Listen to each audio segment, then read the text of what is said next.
بسم اللہ الرحمن الرحیم اللہم صلی علی محمد وعلی آل محمد کما صلیت علی ابراہیم وعلی آل ابراہیم انک حمید مجید اللہم بارک علی محمد وعلی آل محمد کما بارکت علی ابراہیم وعلی آل ابراہیم انک حمید مجید رب اشرح لی صدری ویسر لی امری واحلل عقدۃ من لسانی یفقہوا قولی ربنا زدنا علما یا مقلب القلوب ثبت قلبی علی دینک آمین۔ آج ہمارا موضوع ہے روحانی بیماریوں کا علاج۔ انسان دو چیزوں کا مرکب ہے، ایک جسم ہے، دوسرا روح۔ جسم کی نشو و نما کے لیے اچھی غذا کی ضرورت ہوتی ہے اور روح کی غذا عبادات سے ملتی ہے۔ تو جب انسان کے سسٹم میں کوئی خرابی ہوتی ہے تو انسان ڈاکٹر سے رجوع کرے گا اپنے علاج کے لیے، اور اگر نیت کی خرابی ہو جائے تو انسان روحانی بیماریوں میں مبتلا ہو جاتا ہے۔ تو روح کا علاج کرانے کے لیے مشائخ سے رجوع کرنا ہوتا ہے۔ مشائخ اللہ والوں کو کہتے ہیں جنہوں نے اپنا محاسبہ خود سیکھ لیا ہوتا ہے، خود کیا ہوا ہوتا ہے، اللہ والوں کی صحبت میں وقت گزارا ہوتا ہے، وہی لوگ اب دوسروں کو کی بھی تربیت کر سکتے ہیں۔ تو جسم دنیا کی چیز ہے، اسی دنیا میں رہ جانی ہے، اور روح ہمیشہ رہنے والی چیز ہے۔ دنیا کے لیے اتنی محنت کرنی چاہیے جتنی دیر دنیا میں رہنا ہے، اور آخرت کے لیے اتنی محنت کریں جتنی دیر آخرت میں رہنا ہے۔ تو روح ہمیشہ زندہ رہنے والی چیز ہے، اس پر زیادہ محنت کی ضرورت ہوتی ہے۔ اس لیے روح کی پاکیزگی سے ہی جسم بھی اچھا رہ سکتا ہے، کہ جب انسان پازیٹیو تھنکنگ کرے گا، اچھا سوچے گا، تو اس کا اثر آج کے دور میں جو ہیں علماء کرام، موٹیویشنل سپیکرز ہیں اور انالیسسٹ جو ہیں، وہ بھی کہتے ہیں کہ اچھی تھنکنگ سے انسان کے جسم پر اچھے اثرات مرتب ہوتے ہیں۔ روح کی پاکیزگی سے ارد گرد کے ماحول پر اچھے اثرات مرتب ہوتے ہیں، لیکن اگر روح بیمار ہو جائے تو انسان کا جسم بھی اس چیز سے متاثر ہوتا ہے۔ روح کو بیمار کرنے والی بیماریوں کو دیکھیں: بدگمانی، حسد، غصہ، بخل، کینہ، لالچ، شہوت، تکبر۔ یہ وہ بیماریاں ہیں جس سے روح جو ہے کمزور ہو جاتی ہے۔ تو ہم ایک ایک کر کے مختصراً ان بیماریوں کو دیکھیں گے اور ان کا علاج بھی دیکھیں گے۔ بدگمانی کو دیکھیں، اس کا مطلب ہے بری سوچ۔ ہر کوئی اگر کوئی بری سوچ میں انسان مبتلا رہتا ہے اور اس میں سے اس کو باہر نکلنا نہیں آتا، یہ ایسی روح کی بیماری ہے جس کی وجہ سے انسان اچھے کام کرنے سے بھی قاصر ہوتا ہے، لوگوں پر اعتماد ختم ہو جاتا ہے، کیونکہ وہ نیگیٹو سوچ رہا ہوتا ہے، وہ یہی سمجھتا ہے کہ دوسرے لوگ جو ہیں وہ بھی اس کے لیے برا ہی سوچ رہے ہیں، اور لوگوں کا بھی ایسے انسان سے اعتماد ختم ہو جاتا ہے۔ کیونکہ جب وہ بدگمانی کرے گا تو اس بدگمانی یعنی کہ ایسی سوچ کا اثر اس کی زبان پہ پڑتا ہے، تو زبان سے الفاظ ہی وہ نکلتے ہیں، کیونکہ بدگمانی کر رہا ہوتا ہے، سوچ رہا ہوتا ہے، تو ظاہر الفاظ بھی برے نکلتے ہیں۔ عورتوں میں یہ بیماری زیادہ ہوتی ہے، اور جو فارغ رہنے والے مرد ہیں ان میں بھی یہ بیماری زیادہ ہوتی ہے۔ اب یہ دیکھیں کہ اس کا علاج کیا ہے۔ اس کا علاج یہ ہے مصروفیت، یعنی کہ مصروفیت نعمت ہے۔ جو لوگ اپنے آپ کو مصروف رکھتے ہیں وہ بہت کم بدگمانی کا شکار ہوتے ہیں۔ اب دیکھیں، جب ہم لوگ چھوٹے ہوتے تھے تو مائیں گھروں میں مصروف رکھنے کے لیے کچھ نہ کوئی کام دیتی تھیں، جس کی وجہ سے سب ذہن جو ہے وہ ایک کے بعد دوسرے کام میں مصروف رہتا تھا، تو انسان برائی کی طرف بہت کم دھیان ہوتا تھا۔ نہ وہ اس وقت موبائل تھے، ٹی وی بھی 24 گھنٹے کی سروس نہیں ہوتی تھی، تو انسان مصروفیت کے لیے بہت سے کام دیا کرتی تھیں گھر میں والدہ، تاکہ ذہن جو ہے مصروف رہے۔ دوسری روحانی بیماری جو ہے وہ حسد ہے۔ سورہ ناس کی آیت ہے وَمِن شَرِّ حَاسِدٍ اِذَا حَسَد، یعنی کسی انسان ہر اس انسان جس کے اندر حسد ہوتا ہے اس سے بچنا چاہیے، اور اللہ تعالیٰ ہمیں بچائے، یہ دعا بھی مانگنی چاہیے۔ تو کسی انسان کو اللہ تعالیٰ نے کوئی نعمت دی اور ہمیں اگر بری لگی تو اس کا مطلب یہ ہے کہ ہمارے اندر حسد کے جراثیم موجود ہے، اور اس کیفیت کو ہی حسد کہتے ہیں۔ چنانچہ کسی کو کسی کی دولت پر حسد ہوتا ہے، کسی کو دوسرے کے علم پر حسد ہوتا ہے، کسی کے اچھے عمل پر بھی حسد ہو سکتا ہے، کسی کے چلتا اچھا کاروبار پر حسد ہو سکتا ہے، کئیوں کے رشتہ دار جیسے کہ رشتے ناتے بچوں کے اچھے ہو گئے، دوسرے لوگ اس سے بھی حسد کرتے ہیں۔ بعض لوگ پڑوسیوں سے بھی حسد کرتے ہیں کہ ان کا رہنے کا لائف سٹائل یا ارد گرد جو ان کا جو پڑوسیوں کا طریقہ کار ہوتا ہے اس سے بھی لوگ حسد میں مبتلا ہو جاتے ہیں۔ تو ان لوگوں پر اگر کوئی مشکل پڑے تو پھر جو ہوتا ہے حسد کرنے والا وہ خوش ہوتا ہے کہ شکر ہے ان کے اوپر کوئی مشکل ہو۔ اگر یہ کیفیت انسان کے اندر آ رہی ہے تو اس کا مطلب ہے کہ اس کے اندر حسد بن رہا ہے۔ اب دیکھیں نبی کریم صلی اللہ علیہ وآلہ وسلم کے حاسدین زیادہ تھے، لیکن آپ صلی اللہ علیہ وآلہ وسلم کا رویہ کیا تھا؟ خیر خواہی کا۔ تو یہ خیر خواہی والا رویہ جو ہے اس سے انسان کی سوچ بہتر ہوتی ہے، کیونکہ ایک انسان دوسرے کے لیے بدگمانی کر رہا ہے، غلط سوچ رہا ہے، اس کا اثر اس کے الفاظ پر ہے، اس کے رویے پر ہے، لیکن جب خیر خواہی ہوگی تو انسان سوچتا ہے کہ میری طرف سے یہ غلطی ہو رہی ہے اور دوسرے کی طرف وہ اتنا میری بھلائی اور خیر خواہی چاہ رہا ہے۔ صحابہ کرام کی زندگی کو دیکھیں، ان کے درمیان آپس میں رشک تھا۔ حسد میں اور رشک میں فرق ہے۔ حسد میں تو یہ ہے نا کہ کسی کو کوئی بھلائی دیکھی تو دل میں آیا کہ اس کو کیوں یہ نعمت ملی ہے، اور رشک یہ ہوتا ہے جو صحابہ کرام میں تھا کہ جب کسی صحابی کو کوئی عہدہ ملتا تھا یا محبت کی نظر ملتی تھی نبی کریم صلی اللہ علیہ وآلہ وسلم سے، تو صحابہ کرام ایک دوسرے سے حسد رشک کرتے تھے۔ تو رشک جو ہوتا ہے وہ دوسرے کی ایبلٹی کو ایکسیپٹنس ہوتی ہے کہ اس کی جو کوالٹیز تھیں اس پہ انسان رشک کرتا ہے۔ جیسے آپ گیمز میں دیکھیں، سپورٹس مین اسپرٹ بھی یہی ہوتی ہے۔ جب انسان اچھی گیم میں ہارتا بھی ہے لیکن اس کے اندر سپورٹس مین اسپرٹ ہوتی ہے، وہ دوسرے کو ونر کو ضرور اپریشیٹ کرتا ہے۔ تو یہ کوالٹی ہمارے اندر ہونی چاہیے، دوسرے کی صلاحیت کو اپریشیٹ کرنا چاہیے۔ یہ بہت بڑی نعمت ہے اللہ تعالیٰ جس کو بھی یہ نعمت عطا کرے۔ اب دیکھیں جو اس دنیا میں سب سے پہلا قتل ہوا تھا اس کی وجہ کیا تھی؟ حسد۔ قابیل نے حابیل کو قتل کیا اپنے بھائی کو، اس کو حسد تھا اپنے بھائی سے۔ حدیث پاک میں لا یجتمعان فی قلب عبد الایمان والحسد، کسی بندے کے دل میں دو چیزیں اکٹھی نہیں ہو سکتی، ایک ایمان اور دوسرا حسد، کیونکہ اس سے دیکھیں نقصان بہت ہے۔ ایک تو انسان ڈپریشن کا شکار ہوتا ہے جب اس کے اندر حسد ہوتا ہے، دوسرا دل میں کینہ بننا شروع ہو جاتا ہے۔ کینہ جو ہے وہ حسد سے بھی بری روح کی بیماری ہے، اور پھر ظاہرہ آخرت کا خسارہ تو ہے۔ ایک چیز یہ ہے کہ بہت کم لوگوں کو اپنی روحانی بیماریوں کا پتہ ہوتا ہے، اور اگر روحانی بیماریوں کا پتہ چل بھی جائے تو اس کو اعتراف نہیں کرتے کہ ہمارے اندر یہ ہے۔ لیکن اگر انسان واقعی میں اپنے اندر اطمینان اور سکون، روح کا سکون چاہے گا تو وہ ان بیماریوں کا سب سے پہلے اعتراف کرنا ضروری ہے، اور پھر اس کا علاج بھی کرنا ضروری ہے۔ تبھی انسان کی روح اور انسان کا باطن جو ہے وہ پرسکون ہو جاتا ہے۔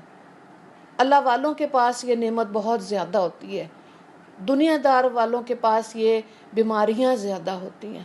تو یہ انسان نے خود فیصلہ کرنا ہے کہ اس کو اپنا باطن پرسکون چاہیے یا ڈپریشن اور سٹریس والا چاہیے۔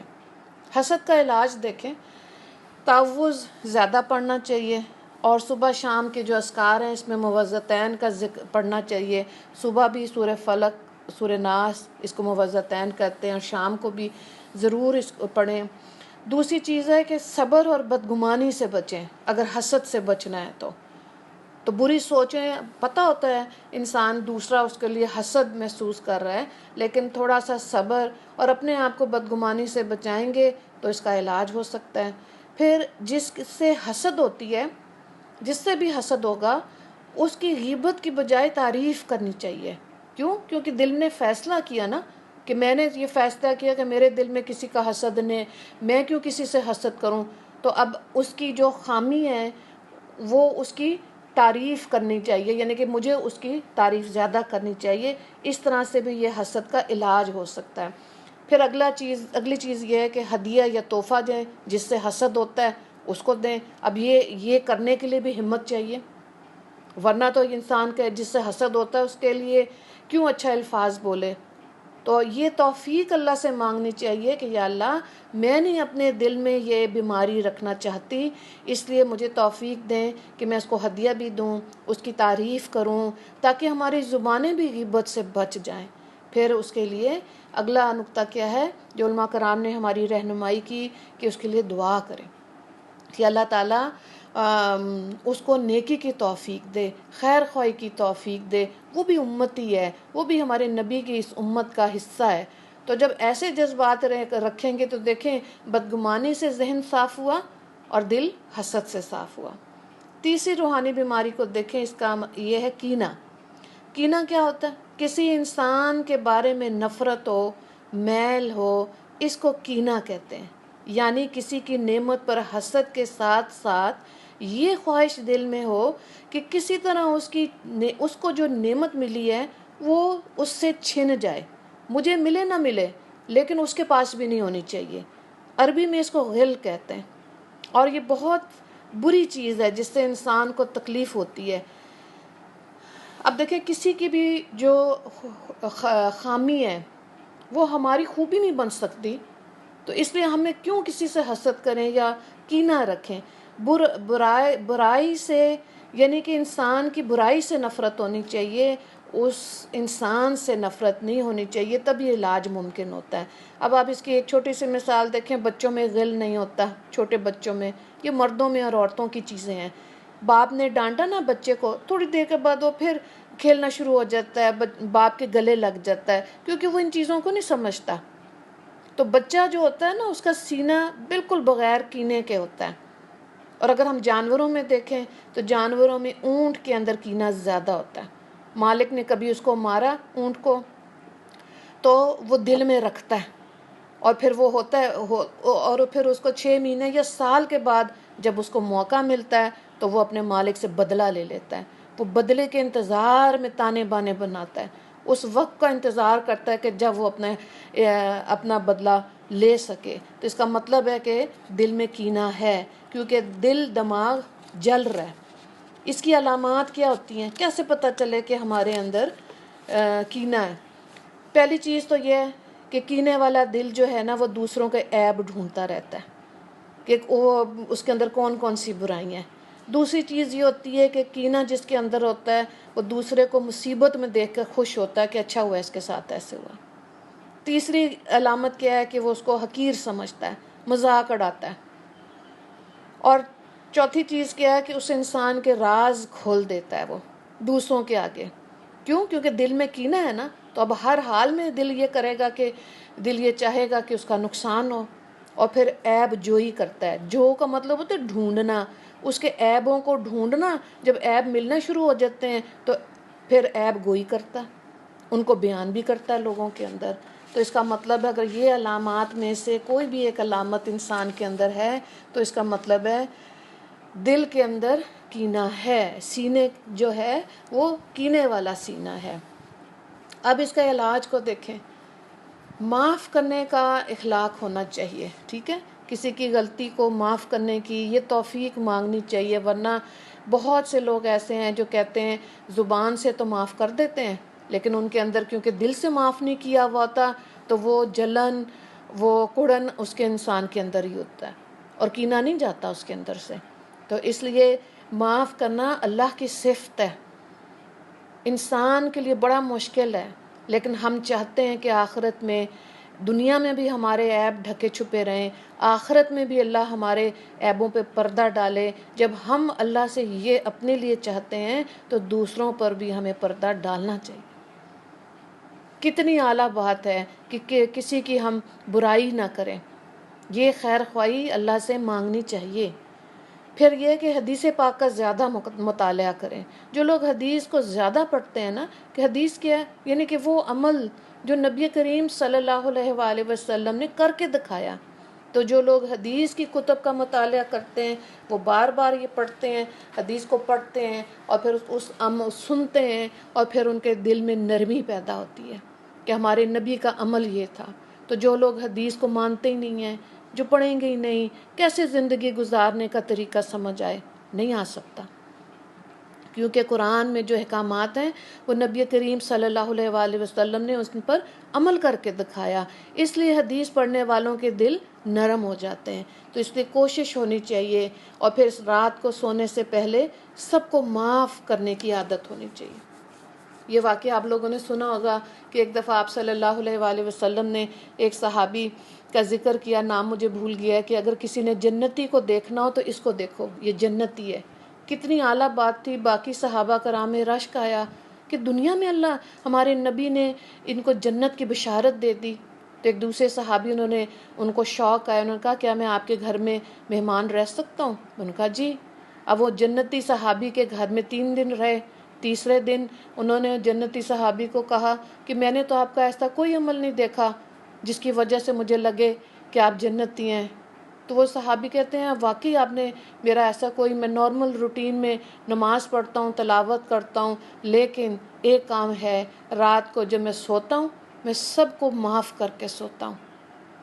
یہ بہت بڑی بات ہے، یعنی کہ رات کو جو سوئے اور سب کو معاف کرے، سینہ جو ہے وہ بالکل بغیر کینے کے ہو گیا، کسی پہ غصہ ہی نہیں، کسی پہ حسد ہی نہیں، تو کتنی اعلیٰ بات ہے۔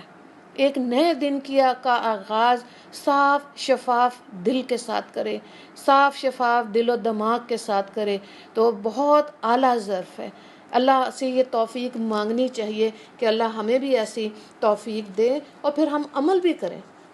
جب ہم سنتے ہیں تو پھر اس پہ عمل کی بھی انسان کوشش کرتا ہے۔ چوتھی بیماری جو ہے یہ ہے بخل۔ سورہ جمعہ کی آیت نمبر 6 میں ہے ترجمہ، اے ایمان والو تمہیں تمہارے مال اور اولادیں اللہ کے ذکر سے غافل نہ کریں۔ تو اب دیکھیں یہ انسان کی آزمائش ہے، انسان کیا کرتا ہے، جمع کر کر کے رکھنے کا شوق ہے۔ جب یہ چیز انسان کے اندر پیدا ہوتی ہے تو انسان کے اندر بخل آ جاتا ہے، ٹھیک ہے۔ تو بخل کا مطلب کیا ہو گیا کہ خرچ کرنے کے لیے مال ہوتا ہے، لیکن علامت کیا ہوتی ہے، وہ خرچ نہیں کرتا۔ مالدار ہوتا ہے لیکن خرچ نہیں کرتا، اپنے مال کا صرف چوکیدار ہی ہوتا ہے، بس اس کو گنتا رہتا ہے، خوش ہوتا ہے میرے پاس اتنا ہے، میرے پاس اتنا ہے۔ تو یہ اللہ تعالیٰ کو بالکل نہیں پسند۔ اور اب آپ دیکھیں بعض مرد ایسے دیکھیں، بیویاں بیمار ہوتی ہیں لیکن ان کا علاج نہیں کرواتے کیونکہ پیسہ ہوتا ہے۔ تو بخل یہ ہے، بخل سے ہی بغض انسان کے اندر پیدا ہوتا ہے، رک جاتا ہے، سخاوت سے رکتا ہے، چیریٹی سے رکتا ہے۔ آج آپ دیکھیں یہ چیز سمجھنا آسان ہے، کتنے لوگ ہیں جنہوں نے دل کھول کے چیریٹی کی ہے، لوگوں میں تقسیم کیا ہے۔ اور یہ صرف مسلمانوں میں نہیں، آپ کو کرسچینٹی میں، ہندوؤں میں دیکھیں، جن کا پاس تھا، بہت لوگوں کی ایسی مثالیں آپ نے دیکھی ہوں گی پچھلے 2-3 مہینوں میں، انہوں نے بے دریغ خرچ کیا۔ تو اس کی مثال ایسے بھی دیکھیں کہ اگر دریا میں کشتی ہے تو کتنے سکون سے وہ چل رہی ہوتی ہے، لیکن وہی دریا کا پانی اگر کشتی میں آ جائے تو کشتی ڈوب جاتی ہے۔ یہی مثال ہے، مال اتنا ہونا چاہیے کہ ہم کسی سے مانگنے والے نہ ہوں، لیکن اس مال کی محبت جب اتنی گہری ہو جاتی ہے کہ انسان اس کو جمع کر کر کے رکھنا شروع کر دیتا ہے، خرچ نہیں کرتا، تو پھر اس کے اوپر وبال آتا ہے، پھر اللہ کی رحمت اٹھ جاتی ہے اس گھر سے۔ تو اس لیے، اور پھر ایسا انسان وہ مرنے کو بھی نہیں دل کرتا، کیونکہ اس کو لگتا ہے کہ دنیا میں ہی سارا کچھ لے لینا ہے۔ تو دنیا میں تو اصل زندگی جو کیا ہے، یہ جو دنیا اللہ نے ہمیں دی، یہ تو تیاری کے لیے دی ہے، کیونکہ ہمیشہ رہنے والی زندگی کی طرف ہم جا رہے ہیں۔ ہر اگلا دن ہمیں اس زندگی کی طرف لے کے جا رہا ہے جہاں ہم نے ہمیشہ رہنا ہے۔ تو پکا سودا ہونا چاہیے نا، جو یہ لمیٹڈ ٹائم پیریڈ ہے، اس سے ہمیں فائدہ اٹھانا چاہیے۔ حدیث پاک ہے کہ ایک دفعہ آپ صلی اللہ علیہ وآلہ وسلم نے قربانی کی گوشت گھر بھیجا، جب بھیج دیا وہ تقسیم کرنے کے لیے، تو گھر آئے تو انہوں نے پوچھا عائشہ کچھ ہے؟ انہوں نے کہا سب تقسیم ہو گیا، صرف ایک دستی بچ گئی۔ تو آپ صلی اللہ علیہ وآلہ وسلم نے فرمایا سب ہمارے لیے ذخیرہ ہو گیا، یعنی کہ جمع ہو گیا، صرف دستی خرچ ہو گئی. کیا؟ کیونکہ دستی کاٹیں گے، پکائیں گے، کھا لیں گے، وہ دنیا میں استعمال ہو گئی، اور جو اللہ کی راہ میں دیا وہ سارا جمع ہو گیا. آخرت میں جب حساب کتاب ہوگا وہ کام آئے گا. کتنی اچھی سوچ ہے. تو یہ سوچیں کیسے بنتی ہیں؟ جب ہم ایسے لوگوں میں بیٹھتے ہیں جنہوں نے قرآن پڑھا ہوتا ہے، جنہوں نے حدیث کی تعلیم لی ہوتی ہے، اور وہ تزکیہ کرنے والے ہوتے ہیں، جنہوں نے اپنا تزکیہ کیا ہوتا ہے، تو پھر وہ اس امت میں خیر بن جاتے ہیں. وہ کہتے ہیں اس امت میں ہر امتی جو ہے وہ جنت کی طرف جائے. اصل میں اس امت کا یہ کام ہے. تو ہم تو جمع کر کے رکھنے والوں میں یہ کبھی نہیں ہوتا. اس کو اور آسانی سے سمجھنا چاہیں، اللہ تعالیٰ نے بنی اسرائیل کو کیا کہا؟ من اور سلوہ، اور اللہ نے کہا اسے کھاؤ، اس کو استعمال کرو، اور بنی اسرائیل نے وہ بھی جمع کرنا شروع کر دیا. تو بخل تھا نا. تو جب وہ جمع کیا تو اللہ نے وہ نعمت ان سے واپس لے لی. علاج کو دیکھیں کیا علاج ہو. دل پر جبر کر کے اللہ کی راہ میں خرچ کریں. یہ توفیق اللہ سے مانگنی چاہیے، یہ مانگے بغیر نہیں ملتی، کیونکہ یہ ایسی چیز ہے جہاں شیطان بہت زور لگاتا ہے. جب دل میں خیال آئے گا نا میں اللہ کی خاطر 40 روپے 100 روپیہ اللہ کی راہ میں ڈالوں، اللہ کی راہ میں وقف کر دوں، شیطان وسوسہ ڈالے گا یہ تو تھوڑے سے ہیں، رہنے دو. جب زیادہ پیسے ہوں گے تو خرچ کریں گے، تو وہ تھوڑے سے بھی انسان محروم ہو جاتا ہے. تو یہ توفیق جب انسان مانگے گا، تھوڑا تھوڑا دینا آئے گا تو اللہ زیادہ دیتا ہے. جب تھوڑا ہی نہیں دینا آیا تو زیادہ بھی نہیں دینا آئے گا. تو اللہ کی راہ میں خرچ کرنا چاہیے. حضرت عثمان رضی اللہ تعالیٰ عنہ نے جب پانی کا مسئلہ ہوا تھا پورا کنواں خرید کے لوگوں کے لیے وقف کر دیا تھا. تو اب دیکھیں کتنی اعلیٰ بات ہے کہ وہ لوگوں نے اس میں سے پانی پیا. آج بھی بہت سے لوگ واٹر کولر لگواتے ہیں، لوگ گھروں کے باہر آپ دیکھیں کنویں نلکے لگواتے ہیں تاکہ عوام پانی پیے، درخت لگواتے ہیں تاکہ سائے میں بیٹھیں. آپ اور آج کے دور میں پھر اس کو سمجھنا آسان ہے. بعض لوگوں نے راشن اتنا لے کر جمع کر لیا کہ 6 مہینے کا راشن ہے، اور کئی بیچارے ہیں جن کے پاس بالکل بھی نہیں ہے. یہ دل کا معاملہ ہے، یہ انسان کی روح کی بیماری ہے جب انسان ایسی چیز میں پڑ جاتا ہے. پھر صدقہ مال کو کم نہیں کرتا، صدقہ ضرور دینا چاہیے. اور حدیث پاک میں ہے کہ انسان کی نزا کی حالت میں وہ سب سے پہلے جس چیز کی فضیلت دیکھے گا وہ صدقہ ہے. اور اس وقت وہ اللہ کو کہے گا کہ یا اللہ مجھے زندگی میں ایک موقع دے دیں، دوبارہ بھیج دیں، میں صدقہ کر کے آؤں. لیکن ٹائم ختم، کوئی بھی نہیں سن سکتا. اس وقت اپنے بیوی بچوں کو بھی بندہ کہے، عورت بھی خامد بچوں کو کہے صدقہ کرو، لیکن وہ کہہ ہی نہیں سکتے کیونکہ ٹائم اس کا ختم. وہ تو کہہ رہا ہوتا ہے لیکن سننے والے نہیں سن سکتے. تو ایسے پچھتاووں سے اللہ تعالی ہمیں بچائے. اللہ سے توفیق مانگنی چاہیے. اگلی جو باطنی بیماری ہے وہ ہے طمع اور حرص. اس کو کیا کہتے ہیں؟ لالچ. یہ لالچ کیا ہو سکتی ہے؟ دنیا کی بھی ہو سکتی ہے، کھانے پینے کی بھی ہو سکتی ہے، جنسی شہوات کی صورت میں بھی ہو سکتے ہیں. تو جب انسان کے اندر لالچ زیادہ ہو جاتی ہے گناہوں کا راستہ کھل جاتا ہے. انسان رشوت لے گا، سود لے گا، قرضہ لے گا، اور یہ ایسی چیزیں جس میں انسان دھستا چلا جاتا ہے، دبتا چلا جاتا ہے، اور پھر اس میں سے نکلنا بہت مشکل ہے. اسی لیے علماء کرام نے ہماری رہنمائی کی کبھی بھی قرضہ نہ لیں. یہ بچوں کو، بیٹوں کو، بیٹیوں کو سمجھائیں جتنا اللہ نے دیا اس میں صبر شکر کر کے رہیں. قرضہ لے لیا تو آپ دیکھیں حدیث پاک میں ہے کہ قرض والے کی نماز جنازہ نبی کریم صلی اللہ علیہ وآلہ وسلم نے نہیں پڑھائی. تو اس کے لیے کیا ہے کہ اگر کبھی قرضہ لیا اس کو کہیں لکھیں، بتائیں کسی کو کہ میرے مرنے کے بعد اس کو ادا کرنا ہے. اتنا بوجھ لے کے دنیا سے نہیں جانا چاہیے. کھانے کی بات ہے تو دیکھیں کم کھانا عقل کو بڑھاتا ہے. موٹا آدمی بھولنے کا عادی ہو جاتا ہے. ہم نے کیا پڑھا احادیث میں کہ جہاد کرنے کے لیے صحابہ کرام کیا کرتے تھے؟ کھانے کے لیے تو ہوتا نہیں تھا تو کھجور کی گٹلیاں چوستے تھے، اور ایک صحابی نے چوسی دوسرے کو دے دیتے تھے. پوری کھجور بھی کھانے کو نہیں ملتی تھی تو کم کھا کے کیا کیا؟ جہاد کر لیا، اللہ کو راضی کر لیا.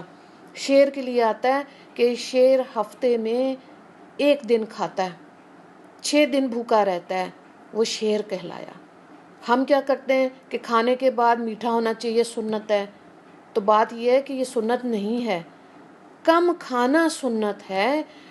کھانے کے بعد پھر اس کو میٹھا کھائیں، اور اس کے بعد اب اس کو کیسے ہضم کریں، پھر ہم دیکھیں اس میں ہم کتنا اس میں چورن اور کیا کچھ کھا لیتے ہیں، وہ بھی کھانے کو کم کرنے کے لیے بھی ہم کھانا ہی کھاتے ہیں۔ تو یہ بھی توفیق اللہ سے مانگنا چاہیے۔ 2 وقت کا کھانا ہمارے دین میں ہے، اور جن لوگوں کی ترتیب 2 میل اے ڈے ہے وہ لوگ ٹھیک رہتے ہیں، ان کی صحت ٹھیک رہتی ہے۔ زیادہ کھانے سے شہوت بھی بڑھتی ہے، نظر قابو میں نہیں رہتی، خیالات قابو میں نہیں رہتے۔ شہوت کا لفظ اشتہا سے نکلا ہے، اور یہ جسم کے مختلف اعضاء جو ہیں یہ ان کی شہوت مختلف ہے۔ جیسے ابھی ہم نے دیکھا پیٹ کی شہوت، انسان کھاتا ہے، کنٹرول نہیں کرنا آتا۔ پھر آپ دیکھیں آنکھ کی شہوت ہے تو بد نظری کرے گا۔ اب بد نظری کرنے والوں کو قرآن پڑھنے کی توفیق اللہ نہیں دیتا، یہ نہیں ان کو ملتی، قرآن پڑھے گے بھی جلدی بھول جائیں گے۔ کتنے ایسے ہیں دیندار لوگ بھی جو خود کہتے ہیں، اعتراف کرتے ہیں کہ ہماری نظر نہیں ٹھہرتی۔ پھر آپ دیکھیں شرمگاہ کی شہوت، دل کی شہوت جو ہے، اس میں بھی انسان گناہ بھی کر سکتا ہے، اللہ کا ولی بھی بن سکتا ہے۔ سوچوں کی شہوت بھی ہوتی ہے، جب انسان گندی فلمیں دیکھے گا، برے ناول پڑھے گا، تو اس کی سوچوں میں کیا آئے گا؟ برائی آئے گی، جو فکر کی گندگی بنتی ہے۔ تو پھر یہ ساری گندگی انسان کے اندر جب رہے گی تو اس سے کیا ہوتا ہے؟ روح کمزور ہوتی ہے، پھر عبادت کرنے کو دل نہیں چاہتا، اور یہی شیطان چاہتا ہے، کیونکہ اس نے اللہ سے ٹکر لی ہوئی ہے، تو وہ چاہتا ہے کہ اللہ کی مخلوق کو سیدھے راستے سے بھٹکا دے اور اس کے ساتھی زیادہ بنے۔ اسی لیے اللہ والوں کی صحبت میں بیٹھنا چاہیے، قرآن سننا چاہیے، حدیث کا مطالعہ کرنا چاہیے، ایسی ذکر کی محفلوں میں بیٹھنا چاہیے، تاکہ یہ جو دنیا کے اندر ہمارے اوپر روحانی بیماریاں ہیں یہ ہم سے ختم ہوں۔ نکاح باعث برکت ہے، تو نکاح کو پسند کیا ہمارے دین میں، پاکیزہ، اور سورہ نور کی آیت نمبر 26 میں ہے پاکیزہ مردوں کے لیے پاکیزہ عورتیں۔ اب دیکھیں کتنی خوبصورت بات ہے، پاکیزگی کو ہمارے دین میں کتنا پسند کیا گیا، اور یہ روح کی پاکیزگی ایسے ہی ملتی ہے جب ہم اللہ کی عطا کردہ شریعت کو سمجھیں اور پھر اس پہ عمل کرنے کی کوشش کریں۔ ہم پورے عالم تو بن نہیں سکتے، ٹوٹی پھوٹی سی ہماری کوششیں ہیں، لیکن اگر کوشش بھی نہیں ہے تو پھر ہم خسارے میں ہیں۔ چھٹی بیماری کیا ہے؟ غصہ۔ غصے کے لیے 2 لفظ استعمال ہوتے ہیں، ایک غیظ، دوسرا غضب۔ غضب اس غصے کو کہتے ہیں جس میں انتقام کا ارادہ ہوتا ہے، اتنا غصہ ہوتا ہے، اس میں غضب ہوتا ہے، اور اس کے اسباب کیا ہوتے ہیں؟ کیسے پتہ چلے؟ پتہ تو خیر اب جلدی چل جاتا ہے، انا کی وجہ سے غصہ زیادہ آتا ہے، ٹوٹتی نہیں ہے انا۔ مزاج میں اگر تنقید زیادہ ہوگی غصہ زیادہ آئے گا، حسد کی وجہ سے غصہ زیادہ آتا ہے۔ آج آپ دیکھ لیں تھانے کچہریاں غصے کی وجہ سے کتنی آباد ہیں۔ پہلے گھروں کے اندر کوئی معاملہ ہوتا تھا، گھر کے بڑے اس کو سولو کرتے تھے، گھر کے اندر ہی معاملے ختم ہو جاتے تھے۔ آج گھروں سے باہر نکلتے ہیں، تھانوں میں جاتے ہیں، کچہریاں عدالتیں لگی ہوئی ہیں، اور وہاں کتنا روپیہ پیسہ اور ذلت ہوتی ہے۔ کیوں؟ کیونکہ ہمارے غصے اتنے زیادہ ہیں۔ تو اللہ تعالیٰ اس کی سمجھ دے۔ یہ بہرحال بہت ایک ڈیٹیل ٹاپک ایسا ہے جس پہ 1 گھنٹے سے زیادہ بھی اس پہ بات ہو سکتی ہے، لیکن یہ بھی حدیث پاک ہے، قرب قیامت میں غصہ بچوں میں زیادہ ہوگا۔ تو بچوں میں بھی آپ دیکھ لیں، یہ جو بازار کے کھانے ہیں، تیز مرچ مسالے ہیں، ان کی وجہ سے بھی غصہ زیادہ آتا ہے۔ پہلے غذائیں سادی تھیں، آج بچے کولڈ ڈرنک اور کس طرح کے رنگ برنگے ڈرنکس پیتے ہیں، اور غذائیں کیسی فاسٹ فوڈ کا رواج آ گیا، جس کی وجہ سے مزاج میں غصہ زیادہ ہے۔ پھر حدیث پاک ہے غصے کی حالت میں شیطان ہمارے خون میں رگوں میں دوڑتا ہے، تو غصے کے اندر انسان کبھی بھی صحیح بات یا فیصلہ نہیں کر سکتا۔ علاج اس کا کیا ہے؟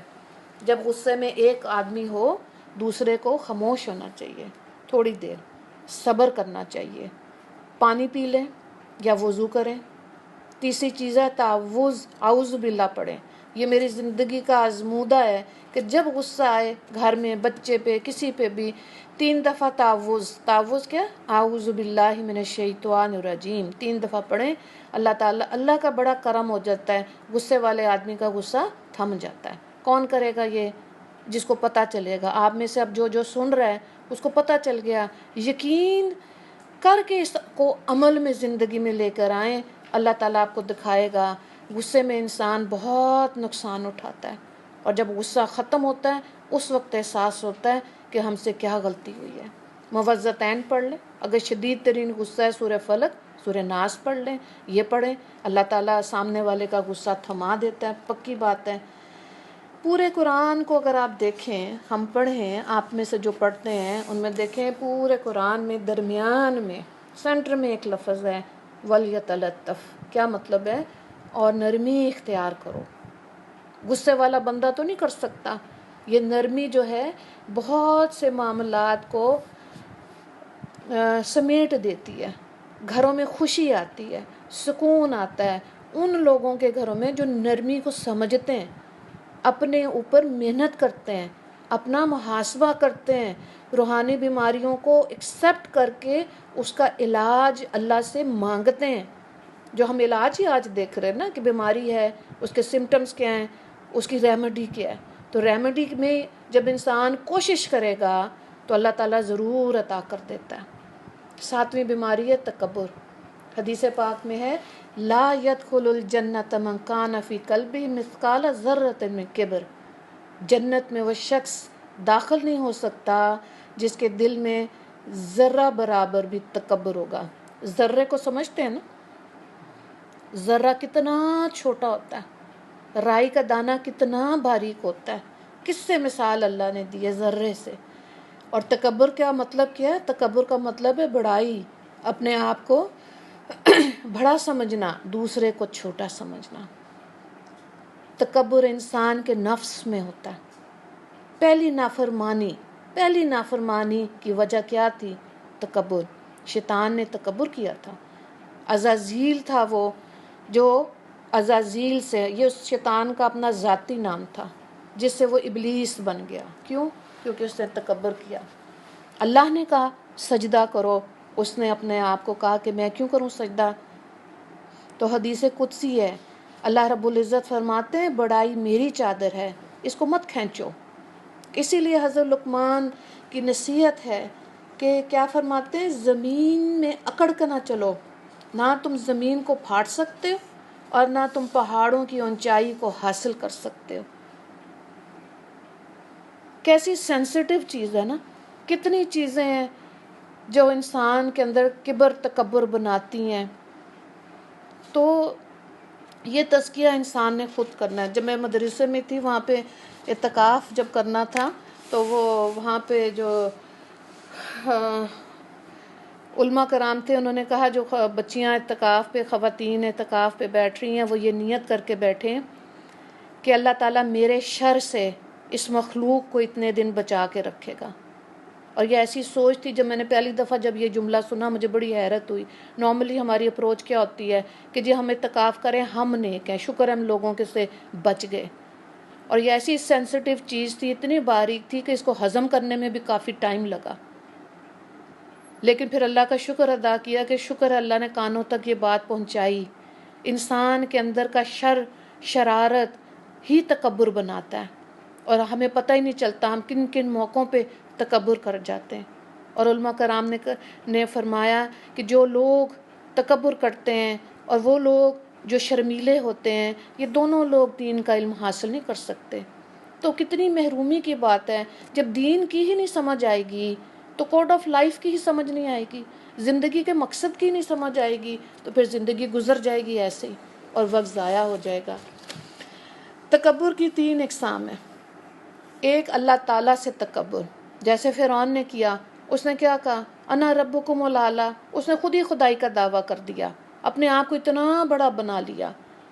دوسرا ہے نبی صلی اللہ علیہ وآلہ وسلم سے تکبر کرنا، جیسے مشرکین کہتے تھے کہ نبی کو تو امیر سردار ہونا چاہیے، یہ ان کے اوپر قرآن کیوں نازل ہو گیا؟ انہوں نے تکبر کیا۔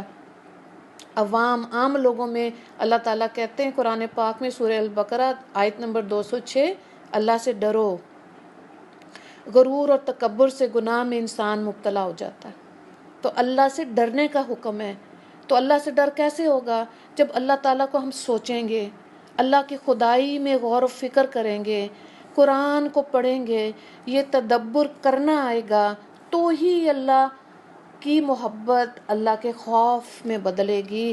تو جب انسان اللہ سے واقعی میں ڈرتا ہے تو چھپ کر بھی گناہ نہیں کرتا، اکیلا بھی ہوتا ہے، موقع بھی ہوتا ہے، لیکن اللہ کا خوف اتنا ہوتا ہے وہ گناہ نہیں کرتا۔ تکبر کے اسباب کیا ہیں؟ زیادہ علم آ جائے تب بھی انسان تکبر کر سکتا ہے، ایسے بھی ہے، یہ بھی حدیث پاک ہے، بخاری نے اس کو روایت کیا کہ 3 لوگ ایسے ہیں جب وہ جہنم میں ڈالے جائیں گے، جہنم کی آگ تیز ہو جائے گی۔ وہ عالم جس نے اپنے علم پر تکبر کیا، وہ اللہ کی خاطر نہیں تھا، اپنی واہ واہ سننے کے لیے تھا، ایسے عالم کو جہنم میں ڈالا جائے گا۔ وہ سخی جس نے اپنا مال چیریٹی میں دیا، سخاوت کی، اپنی تعریف سننے کے لیے، اللہ کی رضا کے لیے نہیں، جہنم میں ڈالا جائے گا تو آگ تیز ہو جائے گی۔ وہ بہادر جس نے یہ سوچا کہ میں طاقتور ہوں، قوت والا ہوں، اور لوگوں میں میری بڑا چرچا ہو کہ واہ کس بہادری سے لڑا، اللہ کی خاطر جہاد نہیں کیا، یہ بھی جب جہنم میں ڈالا جائے گا آگ تیز ہو جائے گی۔ اللہ رحم کرے۔ پھر بعض دفعہ زیادہ عبادت، کئی لوگ جب عبادت کرتے ہیں تو زیادہ عبادت کرنے سے بھی تکبر آ جاتا ہے۔ تو دیکھیں یہ بھی علماء کرام نے ہماری رہنمائی کی کہ اکیلے بیٹھ کر عبادت گزار ہو جانا آسان بات ہے،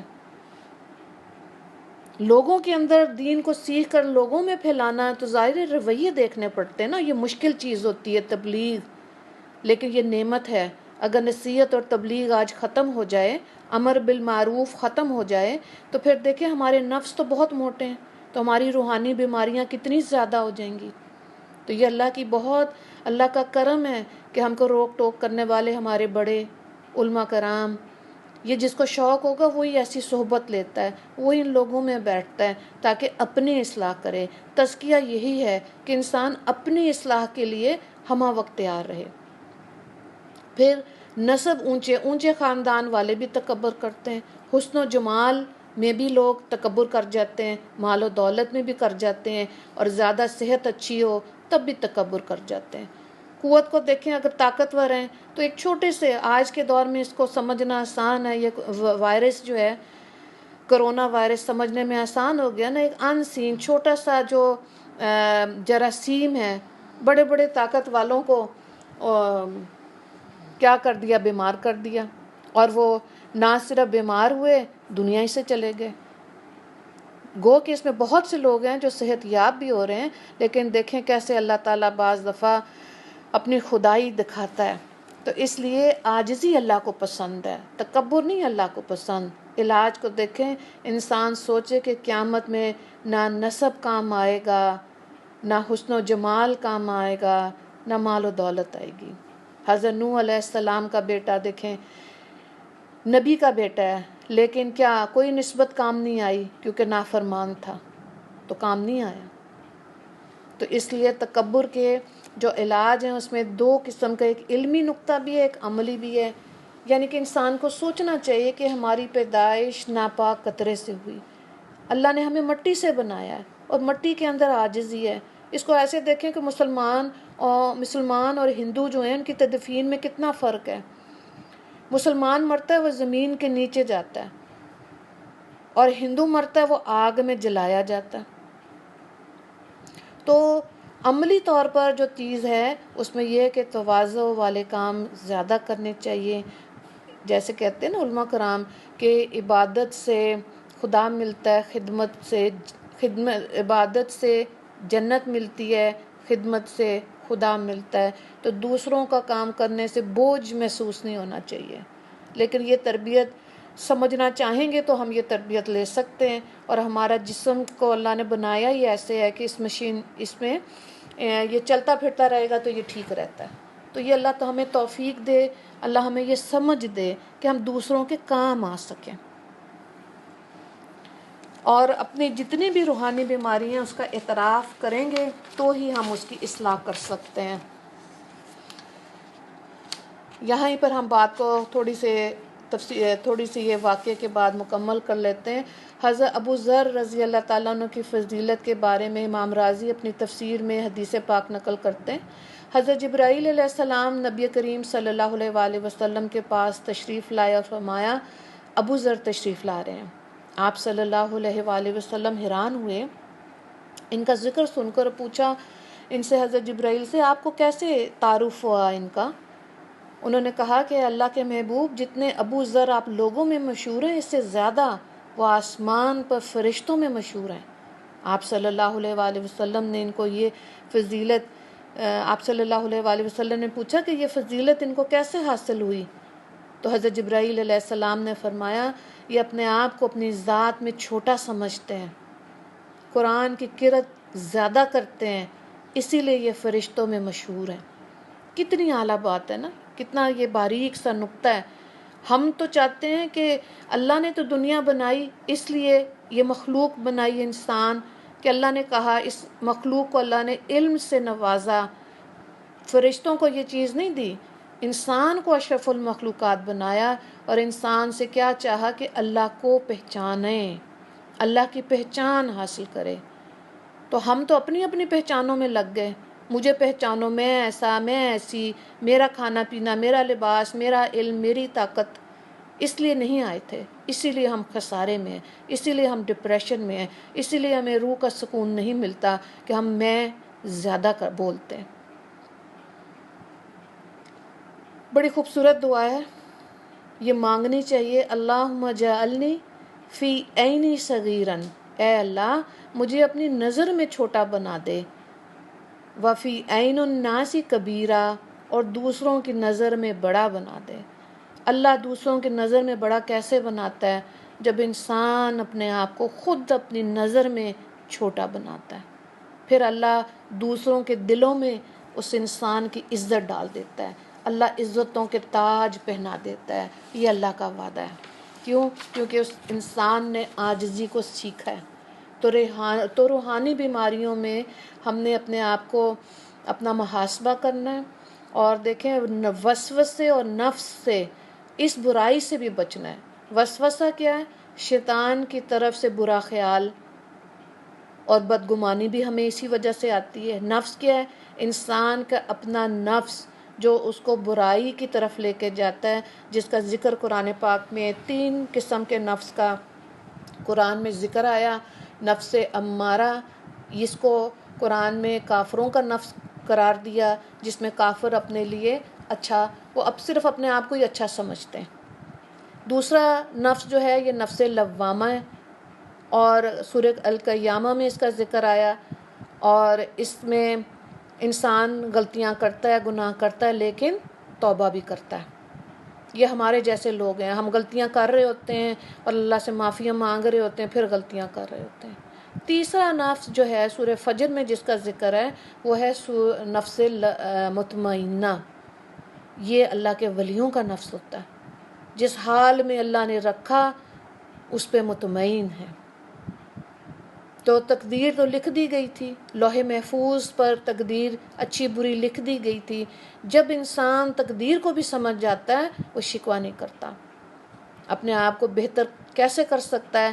کہ جب صبح شام کے اذکار کرے، یہ بہت پاورفل چیز ہے کہ صبح بھی اللہ سے حفاظت کی دعائیں مانگے، شام کو بھی مانگے، اللہ سے یہ محنت کرے، تو اللہ تعالیٰ آزمائشوں سے بچائے گا، مشکلات سے بچائے گا۔ تو نفس مطمئنہ بہت بڑی پرسکون نعمت ہے۔ الہام کیا چیز ہے؟ یہ اللہ کی طرف سے اچھا خیال ہے۔ جب بھی اچھا خیال آئے، یہ بہت بڑی نعمت ہے جس کو اللہ تعالیٰ عطا کرتے۔ تو پاکیزہ سوچیں جو ہیں یہ بدگمانی سے بھی بچاتی ہیں اور تمام روحانی بیماریوں سے انسان کو بچائیں گی۔ اور اچھی نیت، اب دیکھیں ہر حدیث کی کتاب کی پہلی حدیث کیا ہے؟ انما الاعمال بالنیات۔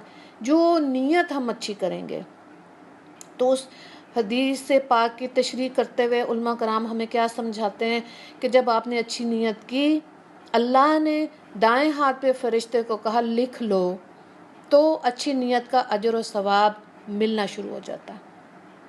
اگر انسان کسی برے کام کا گناہ کا ارادہ کرے تو دائیں لیفٹ ہینڈ پہ جو فرشتہ وہ نہیں لکھتا جب تک کہ وہ گناہ انسان کر نہیں لیتا۔ تو جب صرف اچھی نیت سے انسان اعمال اچھے اس کے لکھے جاتے ہیں تو اچھی نیت کرنا یہ سیکھنا چاہیے، اس کے لیے بھی دعا مانگنی چاہیے، ایسے لوگوں میں بیٹھنا چاہیے جو یہ چیز ہمیں سمجھا سکیں، ان کے اپنی عملی زندگی سے ہم اچھی نیتیں کرنا سیکھ لیں۔ ورنہ یہ بھی حدیث پاک ہے جس کا مفہوم ہے کہ آپ صلی اللہ علیہ وآلہ وسلم نے فرمایا میری امت خسارے میں رہے گی کیونکہ اس کو اچھی نیت نہیں کرنی آئے گی۔ اس کو مثال سے ایسے سمجھ لیں کہ ہم نے کسی غریب کو یا فقیر کو پیسے دیے 50 روپے، تو اب اس میں نیت ہو نا، یا تو وہ صدقہ ہو، یا وہ حقدار کو اگر زکوٰۃ دی ہے وہ ہو، یا اللہ کی راہ میں خرچ کیا ہے فی سبیل اللہ، تو جب نیت کر کے دیں گے تو اس کا اجر و ثواب ملے گا، اور اگر ویسے ہی پکڑا دیے ثواب تو ملے گا لیکن اس کی فضیلت کم ہو جائے گی۔ تو یہ بہت ضروری ہے کہ نیت کر کے انسان عمل کرے، اس کا اجر و ثواب بے حد زیادہ ہے، اور اسی سے انسان اپنے آپ کو روحانی بیماریوں سے بچا سکتا ہے۔ اور پھر قرآن پاک میں اللہ تعالیٰ نے بتا دیا الا بذکر اللہ تطمئن القلوب، اللہ کے ذکر سے ہی انسان کے دلوں کو سکون ملتا ہے، اور انسان اپنا محاسبہ سیلف انالیسز تبھی کر سکتا ہے جب اس کے اندر ماننے کا، اعتراف کرنے کا اس کے اندر، یعنی کہ یہ چیز اس کے اندر ہوگی، اعتراف کرنے کی صلاحیت ہوگی، ماننے کا اعتراف کرنے کی صلاحیت ہوگی۔ اور اگر نہ ماننے کی ہوگی تو ظاہر ہے تکبر ہے، حسد ہے کہ ہم کیوں کریں، ہم تو ٹھیک ہے، باقی لوگ ٹھیک ہوں۔ ایسے نہیں ہوتا، تزکیہ یہی ہے، اللہ والوں میں یہی سکھاتے ہیں، ان کی صحبت میں، خانقاہوں میں، پوری دنیا میں یہی سکھایا جاتا ہے کہ اپنا تزکیہ کرنا ہے۔ اور یہ مرتے دم تک کے لیے آپ یقین کریں کہ جب انسان اس چیز پر آ جائے کہ میں نے اپنا تزکیہ کرنا ہے تو کتنی عمر کے بعد یہ چیز سمجھ آ رہی ہے۔ جو جوانی میں اپنا تزکیہ کرنا شروع کر دیتے ہیں قابل رشک ہیں وہ بچے اور بچیاں، اور ورنہ آپ دیکھیں کہ روحانی بیماریاں کتنی زیادہ ہیں، تو اس کا مطلب ہے ہماری روح کمزور ہے۔ جب ہماری کمزور ہوگی تو ہمارا عمل کمزور ہوگا، اور بچوں کو بھی پھر ظاہر ہے جب ماں باپ کا عمل کمزور ہوگا بچے نیکی نہیں کریں گے، ان کے اندر یہ خیر خواہی نہیں آئے گی، کیونکہ بچوں کے لیے ان کے رول ماڈل ان کے والدین ہیں۔ تو اس لیے اپنی کمزوریوں کا اعتراف اللہ کے سامنے کرنا ہے۔ یہ بھی حدیث پاک ہے کہ اپنی برائیوں کو لوگوں میں اشتہار نہ کرو، اس کو مت ذکر کرو، یہ بھی نہیں اللہ کو اچھا لگتا۔ تو جب ہم اللہ کے سامنے اعتراف کریں گے تو اللہ تعالیٰ ہمیں ضرور توفیق دے گا، اور کامیاب ہے وہ انسان جو اس دنیا میں نفس مطمئنہ کی نعمت پا جائے۔ کامیاب ہیں وہ لوگ جو اپنی بیماریوں کا اللہ کے سامنے اعتراف کر کے اس امت میں خیر بن جائیں، کیونکہ دین میں خیر خواہی کرنے والا ہی، خاموش بھی ایسے لوگ انسان جب مجمع میں بیٹھتے ہیں، لوگوں میں بیٹھتے ہیں جن کے اندر خیر خواہی ہوتی ہے، تب بھی ان کے اندر کی ریڈیشنز، ان کے اندر کے اثرات لوگوں کو فیض دے رہے ہوتے ہیں۔ اچھا لگتا ہے ایسے لوگوں کے ساتھ بیٹھنے کو۔ اور جن کی روحانی بیماریاں زیادہ ہوتی ہیں وہ ماحول میں ہی اورا، جیسے کہتے ہیں نا بعض لوگوں کو اورا بڑا مشکل ہوتا ہے، تو آج کے دور میں اس چیز کو سمجھنا آسان ہے کیونکہ یہ چیزیں بہت کھول کر بیان کی جاتی ہیں۔ تو بہرحال اللہ تعالیٰ ہمارے لیے آسانی عطا کرے، اور اللہ تعالیٰ ہمیں تمام روحانی بیماریوں سے شفا دے۔ دعا کر لیتے ہیں، اللہم صلی علی سیدنا محمد وعلی آل سیدنا محمد وبارک وسلم، یا اول الاولین و یا آخر الآخرین و یا ذی القوۃ المتین و یا راحم المساکین و یا ارحم الراحمین۔ اللہ، یا اللہ اپنے فضل و رحمت کے دروازے ہم سب پر کھول دے میرے مالک۔ یا اللہ ہمیں تمام جسمانی روحانی بیماریوں سے شفا عطا فرما دیجئے۔ یا اللہ ہمارے اندر خیر خواہی ڈال دیجئے۔ اللہ اپنی راہ میں مال خرچ کرنے کی ہمیں توفیق عطا فرما۔ یا اللہ ہمیں نیکی کرنا ہمارے لیے آسان فرما۔ اللہ ہمارے لیے آسانیاں عطا فرما، اور آسانیاں تقسیم کرنے کی بھی توفیق عطا فرما۔ یا اللہ صحیح معنی میں دین کی سمجھ عطا فرما، شریعت پر عمل کرنے شریعت کے مطابق زندگیاں گزارنے کی توفیق عطا فرما۔ یا اللہ ہمیں، ہمارے بچوں کو، آنے والی نسلوں کو دین کی خدمت کے لیے قبول و منظور فرما لیجئے۔ وآخر دعوانا الحمد للہ رب العالمین۔ اللہم اغفر للمسلمین والمسلمات والمؤمنین والمؤمنات۔ السلام علیکم ورحمۃ اللہ وبرکاتہ۔